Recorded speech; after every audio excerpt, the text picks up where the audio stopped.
Assalamualaikum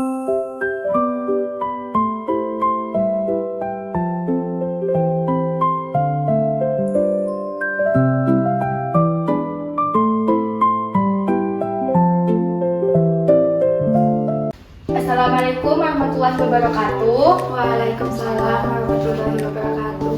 Selamat siang ibu-ibu. Sebelumnya perkenalkan, nama saya Nanda Azdah Pratama Putri, mahasiswi keperawatan Universitas Dr. Subandi Jember. Sebelumnya di sini saya akan melakukan edukasi tentang keluarga berencana yang bertujuan untuk memahami apa itu kontrasepsi, mengetahui berbagai macam metode kontrasepsi, serta efek samping yang mungkin muncul sehingga nantinya dapat memilih metode kontrasepsi yang paling sesuai dengan kondisi dan kebutuhan keluarga. Edukasi ini membutuhkan waktu sekitar 10-15 menit. Apakah ibu-ibu bersedia? Bersedia. Kalau boleh tahu, nama ibu-ibu ini siapa ya? Saya Olive. Sebelum memberikan edukasi, saya akan memberikan sedikit informasi tentang keluarga berencana melalui refleks. Permisi Bu. Sebelumnya, apakah Ibu Olive ini sama Ibu Nesa sebelumnya udah punya anak? Belum. Berarti sebelumnya belum menggunakan KB ya Ibu? Iya, belum. Kita langsung saja ke edukasinya ya Ibu. Apakah Ibu tahu apa itu KB? Belum tahu. Baik, saya jelaskan. KB itu usaha untuk mengatur jumlah dan jarak kehamilan dengan menggunakan metode kontrasepsi sehingga tercipta keluarga yang sehat, bahagia, dan sejahtera. Baik Ibu, sebelum saya menjelaskan tentang macam-macam kontrasepsi, di sini saya akan membahas siapa sih yang boleh menggunakan KB itu. Yang bisa menggunakan KB itu pasangan istri yang subur, yang kedua itu ibu setelah melahirkan sesuai anjuran tenaga kesehatan, dan yang ketiga pasangan yang ingin menunda atau membatasi kehamilan. Untuk macam-macam KB itu banyak sekali. Yang pertama itu ada pil KB. Pil KB itu diminum setiap hari untuk mencegah kehamilan. Nah, kelebihannya itu yang pertama mudah digunakan, yang kedua efektif jika diminum teratur, yang ketiga dapat mengatur siklus menstruasi. Nah, untuk kekurangannya ini harus diminum setiap hari ibu-ibu. Yang kedua dapat menyebabkan mual atau pusing pada sebagian wanita. Yang kedua itu suntik KB Ibu. Suntik KB itu kontrasepsi yang disuntikan setiap 1 bulan atau 3 bulan di tenaga kesehatan. Untuk kelebihannya itu, yang pertama itu praktis untuk digunakan, yang kedua itu tidak perlu minum obat setiap hari, yang ketiga efektif mencegah kehamilan.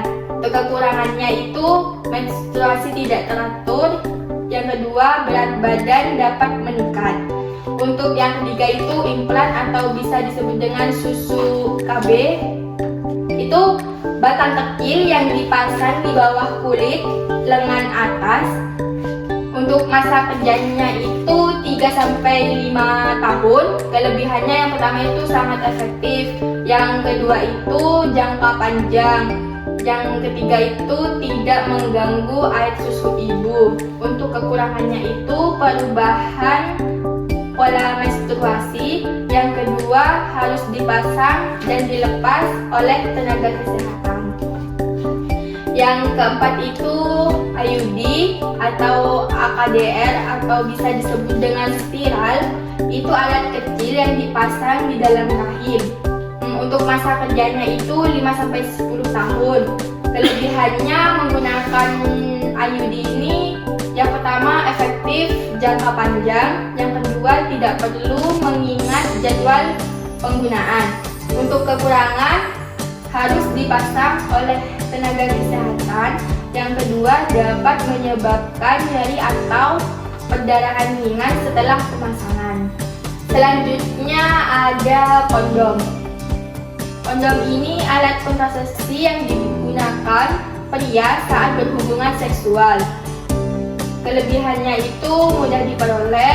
Yang kedua, melindungi diri dari infeksi menular seksual atau IMS dan HIV atau AIDS. Yang keenam itu kontrasepsi darurat yang digunakan setelah hubungan seksual yang berisiko menyebabkan kehamilan. Ini kelebihannya dapat mencegah kehamilan setelah hubungan seksual. Kekurangannya itu bukan untuk penggunaan rutin. Yang kedua, efektivitas menurun jika diminum terlambat. Yang ketujuh itu tubektomi, yaitu operasi penutupan saluran tuba pada wanita. Untuk kelebihannya ini permanen. Yang kedua itu sangat efektif. Untuk kekurangannya itu memerlukan tindakan operasi. Yang kedua, sulit dikembalikan seperti semula. Untuk yang terakhir itu namanya MOP atau bisa disebut dengan vasektomi. Itu operasi pemotongan atau penutupan saluran sperma pada pria. Untuk kelebihannya itu permanen. Dan yang kedua itu aman dan efektif. Untuk kekurangannya itu memerlukan tindakan medis. Yang kedua, tidak langsung efektif setelah operasi. Baik Ibu, yang sudah saya sampaikan tadi, apakah ada yang mau ditanyakan? Di sini saya akan menanyakan pemahaman ibu-ibu. Ada berapa sih macam-macam kontrasepsi yang sudah saya sebutkan tadi? Sepertinya ada 8. Bisa disebutkan ibu-ibu? Salah satunya ada ya Mbak? Iya. Sepertinya pil KB, Untuk Ibu Nelsa? suntik KB. Baik Ibu, edukasinya sudah selesai. Pesan saya itu pilih metode KB sesuai kondisi kesehatan dan kebutuhan Ibu, dan konsultasikan dengan bidan, perawat, atau dokter sebelum memilih KB. Setelah itu gunakan kontrasepsi secara benar dan teratur untuk hasil yang optimal. Nah, KB ini bukan untuk membatasi keturunan, tetapi merencanakan kehidupan yang lebih baik. Nah, KB ini juga bisa membantu menjaga kesehatan ibu dan anak serta meningkatkan kesejahteraan keluarga.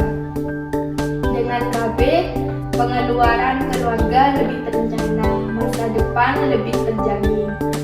Ayo ber-KB wujudkan keluarga sehat, harmonis, dan berkualitas untuk Indonesia maju. Sebelum penutupan ibu-ibu, saya ini mempunyai jargon nih. 2 anak cukup, keluarga sehat dan bahagia. Yuk, coba ibu-ibu. 2 anak cukup, keluarga sehat dan bahagia. Ibu, terima kasih sudah meluangkan waktunya. Saya izin pamit. Assalamualaikum Ibu.